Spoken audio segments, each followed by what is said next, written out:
Bonsoir, messieurs et dames, merci de nous rejoindre à ce 20h sur TruTV. Rendez-vous d'information dont voici les titres. La journée internationale de la fille, c'est aujourd'hui. L'ONG Plan International Burkina Faso l'a commémoré avec comme préoccupation le libre accès et la sécurité de cette frange de la population pour ce qui est de Internet. Et puis les sentinelles de la démocratie donnent de la voix. Le mouvement était réuni en Assemblée générale aujourd'hui dimanche. Nous reviendrons sur le contenu de ces missions. Et enfin, l'opposition ivoirienne a organisé hier samedi un grand meeting pour afficher son unité contre la candidature contestée d'Alassane Ouattara à un troisième mandat, élection prévue pour le 31 octobre.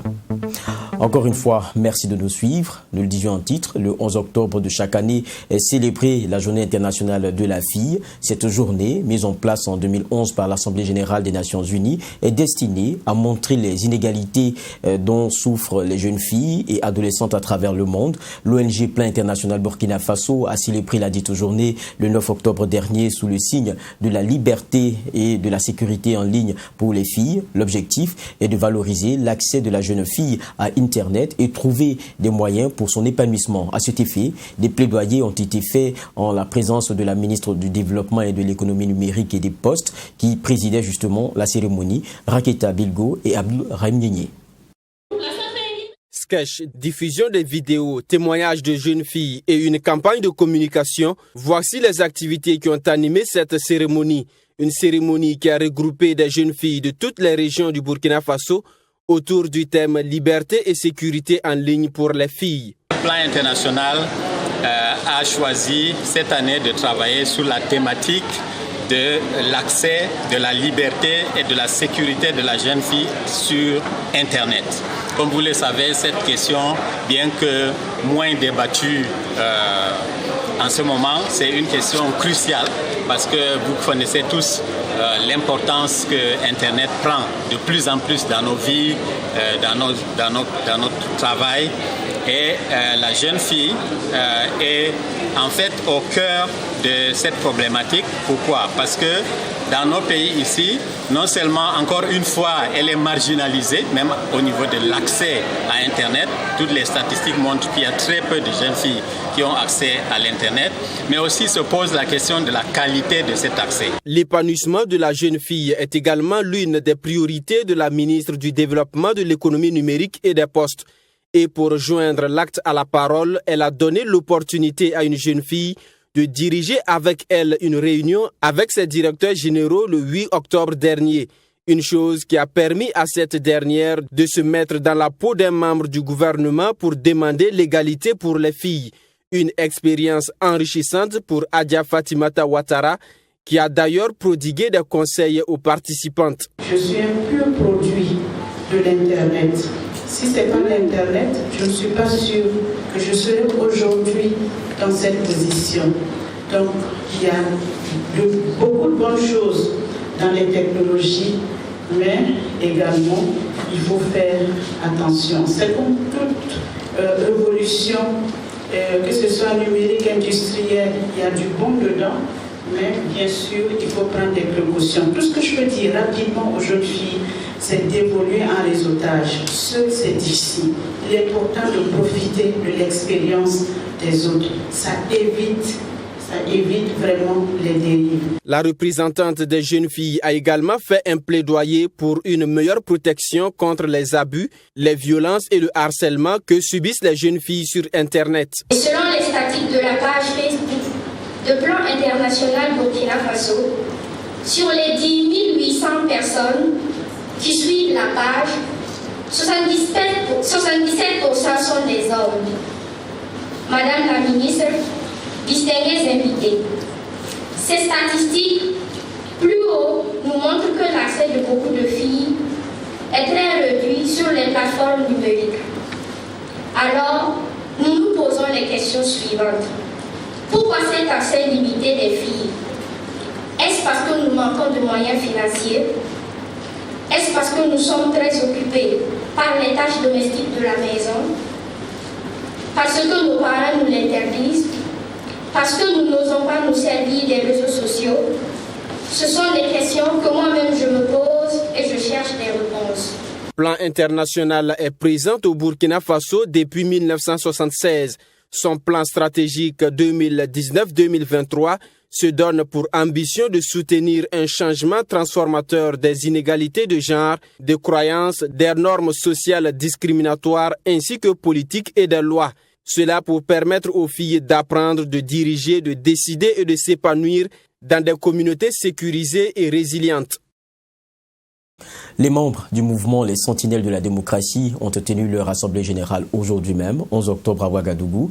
Cette assemblée générale a servi également de cadre de lancement des activités du mouvement. Et les Sentinelles de la démocratie se veulent un mouvement apolitique selon ses responsables. Ils affirment être présents dans les 13 régions du Burkina Faso et compter plus de 14 000 membres. Abdoulrahim Niénié. Cette nouvelle association, appelée les Sentinelles de la démocratie, se donne pour mission d'œuvrer pour la défense et la promotion des valeurs démocratiques au Burkina Faso. Les milliers de membres qui composent l'association s'engagent ainsi à participer activement à la gestion de la chose publique en interpellant les autorités politiques sur leurs responsabilités. Cette association se veut donc une structure de veille sur les actions des gouvernants au bénéfice des populations. Aujourd'hui, vous voyez la fracture sociale qu'il y a au Burkina Faso. Vous voyez ces nombreux problèmes auxquels font face la population burkinabé, l'insécurité et tout. Vous voyez l'élan de corruption que nous avons enregistré à travers les différentes structures de veille à ce niveau. Cela nous appelle vraiment à nous investir afin qu'à l'avenir, ces choses ne se répètent plus, afin qu'ensemble, tous, filles et fils de cette nation, nous construisons une démocratie durable, paisible et équitable pour tous les Burkinabés. Les sentinelles de la démocratie entendent aussi apporter leur contribution à la réussite des élections présidentielles et législatives apaisées au Burkina Faso. Cette association qui se dit apolitique met au centre de ses actions la jeunesse. Pour elle, cette frange de la population doit être au cœur des actions politiques pour la construction d'un Burkina Faso prospère. Il faut que cette jeunesse fasse partie des sphères décisionnelles au plan national parce que c'est du fait d'être absent de ces instances de décision que nous assumons des décisions qui ont une incidence sur notre propre vie. Alors les jeunes ont décidé maintenant de s'engager. Cette première assemblée générale marque le lancement officiel des activités de l'association Les Sentinelles de la démocratie. En plus de la politique, l'association entend étendre ses domaines d'intervention sur l'éducation, la santé, l'agriculture et la préservation de l'environnement. Passons à une autre assemblée générale constitutive, celle de l'Organisation patriotique de la jeunesse, OPJ en abrégé. C'était hier samedi 10 octobre à Ouagadougou. La nouvelle organisation ambitionne un Burkina bâti sur les piliers de la paix, du progrès et de la prospérité. L'OPJ lance un appel à la jeunesse pour transcender les clivages et s'unifier sous les couleurs nationales. Maxime Jean-Eudes de Bambara. L'OPJ, Organisation patriotique de la jeunesse, est la nouvelle organisation de la société civile avec laquelle il faudra désormais compter pour le renforcement du jeu démocratique, de la liberté d'expression, mais surtout pour la défense des intérêts du peuple burkinabé. Loin de se présenter comme concurrente d'autres organisations ou associations, l'OPJ se veut, selon son président, une force complémentaire et un appui à toute action patriotique ou toute initiative de développement. Nous avons dit qu'il est temps aujourd'hui de donner une nouvelle dimension à nos engagements, à l'engagement de la jeunesse. C'est vrai, on l'a dit, on peut être militant de façon spontanée, de façon temporaire, mais aussi il faut que nous puissions donner une culture du patriotisme, une culture de l'amour pour notre patrie, une culture de faire à ce que nous puissions défendre notre nation, défendre ses couleurs, défendre ses valeurs partout où nous serons, que ce soit sur le plan politique, que ce soit sur le plan économique, culturel ou sur le plan de l'éducation. Il va falloir que nous donnions un sens à notre existence, un sens à notre appartenance à cette nation-là qui est le Burkina Faso. Pour l'Organisation patriotique de la jeunesse, il y a deux formes de militantisme. Le militantisme spontané et celui permanent. Et en fonction des réalités du moment, ces deux formes de militantisme sont nécessaires pour tout changement ou tout progrès. Mais le plus important, c'est d'avoir des militants convaincus et patriotes qui exercent leur militantisme dans le civisme. Vous savez, nous sommes jeunes et on dit toujours la jeunesse a beaucoup de qualités. Et je pense que l'un dans l'autre, pour nous, les deux formes tiennent. Que ce soit le militantisme spontané comme le militantisme permanent. Et chaque militant qui épouse un courant, l'un des deux courants, je pense que c'est en fonction des besoins, comme je l'ai dit tantôt. Si le problème est structurel, il faut une solution structurelle. Mais si le problème c'est un problème spontané, il va de soi que la réaction aussi soit spontanée. Donc l'un dans l'autre, c'est toujours en phase avec nos principes. Mais il ne faut pas aller en contre-courant de ce qui est proscrit. Parce que tout ce qu'on fait, c'est pour aboutir à un progrès. Et on ne peut pas avoir accédé à un progrès dans l'incivisme, dans l'anarchie. Patriotisme et militantisme comme source de progrès, c'est par ailleurs sur ce thème que s'est tenue cette première assemblée générale de l'Organisation patriotique de la jeunesse, OPJ. Une organisation qui se présente comme une école d'éducation populaire pour la formation des jeunes burkinabés patriotes. Malgré le contexte sanitaire marqué par la pandémie à coronavirus, la 4e édition de la Semaine des énergies et énergies renouvelables SERA a tenu toutes ses promesses entre exposition de matériel solaire, panels et rencontres B2B. Cette édition 2020 de la SERA a pu mobiliser plus de 700 participants. De nombreux prix ont été décernés, le prix genre, le prix start-up, le prix de l'Amazon de l'énergie, le prix du projet innovant, pour ne citer que cela. La 4e édition de la SERA referme ses portes après 48 heures de promotion des énergies et énergies renouvelables. Plusieurs acteurs de ce domaine d'activité ont été distingués pour leur engagement dans la promotion des énergies renouvelables. Parmi ces acteurs, le professeur Frédéric Ouattara reçoit un prix spécial du ministre de l'Énergie. Je ne m'attendais pas à ça. Je pense que ce prix vise en fait à récompenser, à susciter des vocations pour que l'année prochaine, nous ayons aussi des gens qui vont mettre le Burkina Faso sur la sphère des nations africaines et mondiales. Je me sens honorée et je dédie ce prix à toute mon équipe, à l'équipe de la société Energy and Services. Je pense à l'administrateur, à l'ensemble des commerciaux, l'ensemble des techniciens et ingénieurs qui travaillent avec moi. Et c'est vraiment un signe donc d'un départ nouveau. Je crois fermement qu'avec cet essor de la société et aussi du monde privé en général dans le domaine de l'énergie, voilà, la pauvreté va aller en décroissance et les conditions de vie des familles, les conditions de vie des femmes vraiment vont connaître un essor très très sensible. Selon le ministre de l'Énergie, le Burkina Faso en 4 ans a fait des progrès dans l'amélioration de l'accès à l'énergie, surtout celle renouvelable. Des progrès enregistrés notamment avec la construction de plusieurs centrales solaires, avec un taux d'accès à l'électricité au Burkina Faso estimé à 46%. Pour Bachir Ismaël Ouedraogo, le Burkina Faso a décidé d'investir dans l'énergie solaire, une source d'énergie peu coûteuse. Je pense que cette année, nous avons vu d'excellents résultats. Les résultats sont sur le terrain. Plus de 16 centrales solaires en construction au niveau du Burkina. Près de 250 mégawatts d'énergie solaire d'ici 2021-2022. Je pense que résolument le Burkina Faso est en train donc de prendre un premier rôle en matière d'énergie solaire dans la sous-région. Quand nous savons que c'est l'énergie la moins chère aujourd'hui comparée à tous les types de technologies que nous avons. Donc vraiment, vous voyez là un ministre très ravi et très satisfait donc de la SERA 4. Cette 4e édition de la SERA s'est tenue sous le thème « Intégration régionale pour une transition énergétique réussie » avec pour pays invité d'honneur la République populaire de Chine. Restons sur l'actualité de cette 4e édition de la Semaine des énergies et énergies renouvelables d'Afrique SERA. Les résultats des études du programme Voix pour le changement groupe énergie renouvelable ont fait l'objet d'échanges entre les acteurs du secteur. Le but est de disséminer les évidences produites dans le cadre de ce programme. Michael Tougri. L'objectif de cette rencontre entre les acteurs des énergies renouvelables est de partager les conclusions de 6 études menées dans le cadre du programme Voix pour le changement.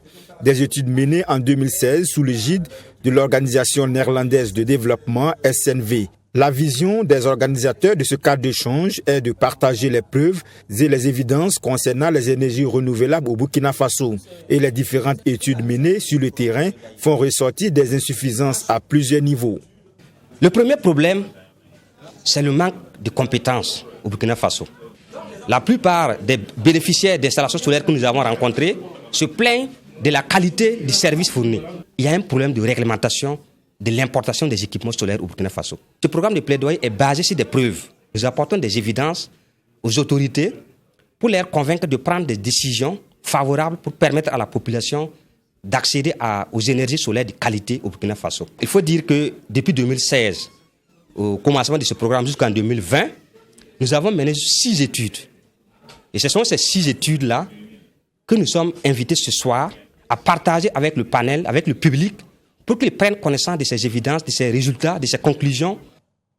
Parmi les études menées par le programme, celle de l'état des lieux des installations solaires au sein des centres de santé et établissements publics. Des conclusions de l'étude, il ressort des évidences concernant les installations solaires, des infrastructures solaires pour la plupart hors d'usage après seulement 1 an d'utilisation.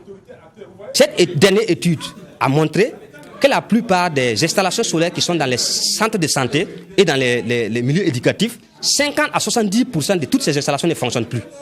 Après 1 an de fonctionnement, ça ne fonctionne plus. Il n'y a pas d'entretien. Donc, du coup, on a laissé ces installations à la merci vraiment de ces pauvres populations. Ce soir-là, nous allons partager toutes ces études avec le public pour qu'ils prennent connaissance et ensuite nous allons formuler des messages de plaidoyer à l'endroit des décideurs politiques.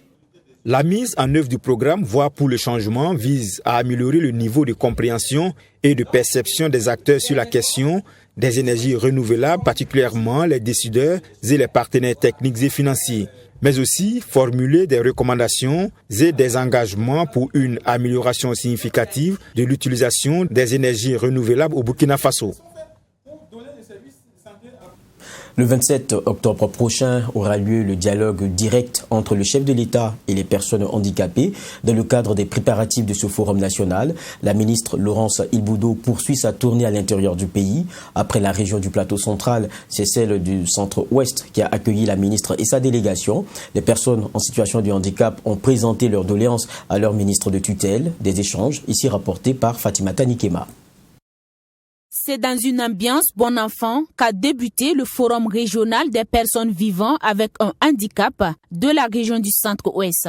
Un cadre d'échange entre la ministre en charge de l'action humanitaire et ces personnes placées sous la tutelle de son ministère. Cadre qui a permis aux participants de présenter leurs différentes doléances à la délégation. La construction de la maison régionale de la personne handicapée. La décentralisation de la délivrance de la carte d'invalidité, l'application effective des avantages liés à la carte d'invalidité dans les secteurs d'activité sans distinction, la création d'un fonds aux activités rémunératrices des personnes handicapées. Des doléances qui ont suscité des débats houleux et qui ont fait des gorges chaudes. Normaliser. Toutes les normalisations qu'on a pour ça, il y a une normalisation qu'on a pour les ratés ou les rimes, tout n'a pas là. Donc, bah, il y a tout le rassemble de boulot. Donc, il n'y a rien là. Bon, il n'y a qu'à l'année. Le président du Faso, lors de son adresse à la nation, chaque fois ne tient pas compte des personnes handicapées. Il n'y a pas quelqu'un en plus pour signer l'engagement de signe. Les Burkinabés, tout le monde est Burkinabé. Donc moi j'aurais aimé, il adresse à tous ses enfants et tous ses enfants doivent comprendre ce qu'il est en train de dire. Mais qui ont finalement abouti à des compromis et des prises d'engagement. La ministre en charge de l'action humanitaire dit connaître désormais les préoccupations des personnes en situation de handicap de cette région. Aujourd'hui, la grande préoccupation, c'est l'accompagnement, la rééducation des enfants handicapés. Ici, il y a un centre de rééducation, donc nous devons accompagner ce centre qui est dirigé, je pense, par l'OCADES, à accompagner parce qu'il y a plus de 50% sur 600 personnes prises en charge, il y a 300 enfants, 50% des 600 personnes pour la réadaptation. Et mieux, ce sont des personnes vulnérables. La présidente de la coordination des personnes en situation de handicap dit être restée sur sa soif au sortir de ces échanges. La raison, certains points de leur plaidoyer n'ont pas été retenus par la première responsable de leur ministère de tutelle. Il a modifié nos préoccupations, par exemple la maison de handicap. Bon, on n'a pas eu le temps de bien l'expliquer. Et des profonds, si on explique, on va nous donner raison parce que c'est très... On a dit que celui qui est dans la maison, qui sait là où l'eau se coule. Bon, comme nous vivons dans le handicap, c'est nous voyons nos problèmes. Voilà pourquoi on a causé nos difficultés devant le ministre. Voilà. Donc, vraiment, moi, je ne suis pas satisfaite.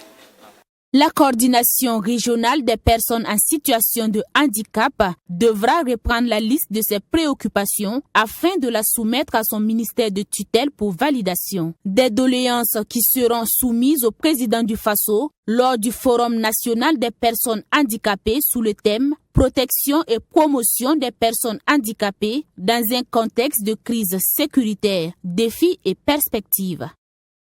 Élection de novembre 2020, des structures engagées en coalition pour la défense du droit à l'alimentation interpellent les potentiels candidats à la présidentielle à travers une campagne dénommée « Moi, Président ». Face à la presse, vendredi dernier, cette coalition a dévoilé ses motivations et ses ambitions. Le reportage de Fatima Tanikema. Moi, Président, c'est le concept mis en place par des structures engagées en coalition pour faire du droit à l'alimentation une réalité au sortir du double scrutin de novembre prochain. C'est une initiative qui vise à plaider auprès des candidats à la présidentielle afin qu'ils fassent du droit à l'alimentation leur priorité une fois élus président du Faso.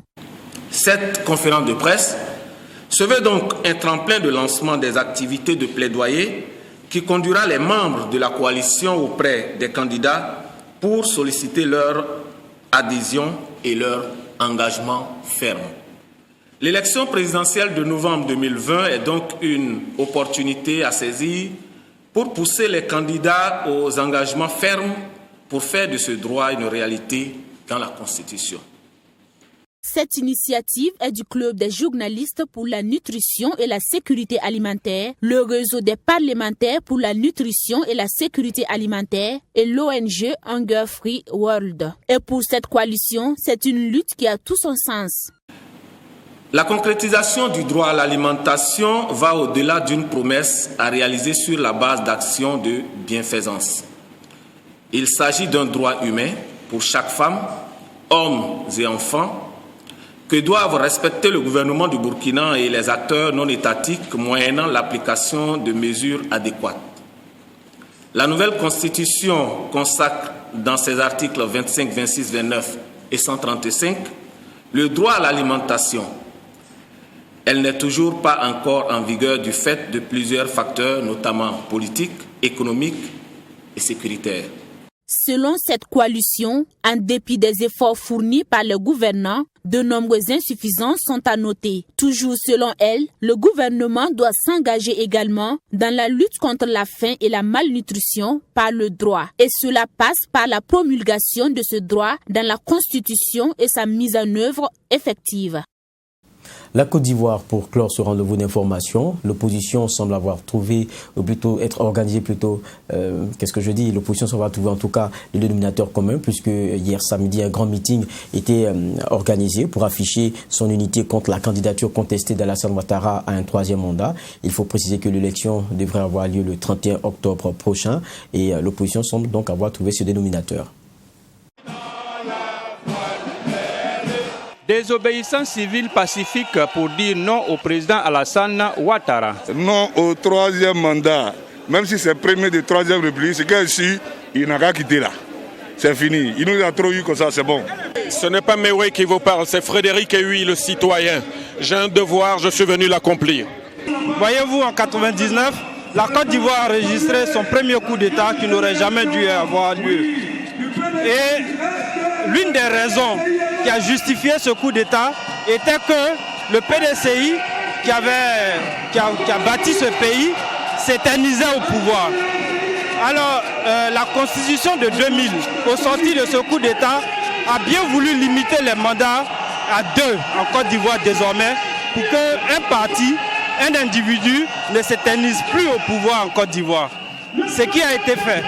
Alors nous ne pouvons pas comprendre qu'en 2020, après cet acquis démocratique, on nous ramène encore au-delà de 99. La mobilisation de l'opposition entre donc dans sa phase active avec ce meeting au stade Félix Houphouët-Boigny.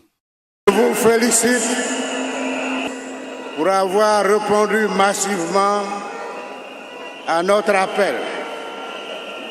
À ce meeting consacré à la désobéissance civile pacifique lancée par l'opposition pour faire face à la haute trahison du sieur Alassane Dramane Ouattara. Bien sûr que nous appelons Alassane Ouattara au dialogue. Nous sommes pacifiques, nous sommes pour la paix, nous voulons la discussion. Certains militants dénoncent des intimidations et des obstacles d'accès au stade. Certains leaders dénoncent également des blocages de convois à l'intérieur du pays. Nous voulons dénoncer publiquement, aux yeux du monde entier, aux yeux de l'opinion nationale et internationale, M. Alassane Dramane Ouattara a donc mis une police à sa solde. Et cette police-là empêche nos militants de pouvoir avoir accès au plateau et au stade. On peut contraindre une partie du peuple, mais on ne peut pas contraindre tout le peuple tout le temps. Ce dispositif n'a pas empêché les Ivoiriens de se lever et de venir. Ça n'a fait que retarder, mais le monde entier est témoin que la majorité en Côte d'Ivoire aujourd'hui, c'est nous, ce n'est pas la minorité qui est au pouvoir. Il faut signaler que les principales voies d'accès au plateau, la commune qui abrite le lieu du meeting, ont été quadrillées par un dispositif policier impressionnant qui filtrait au peigne fin les entrées au plateau.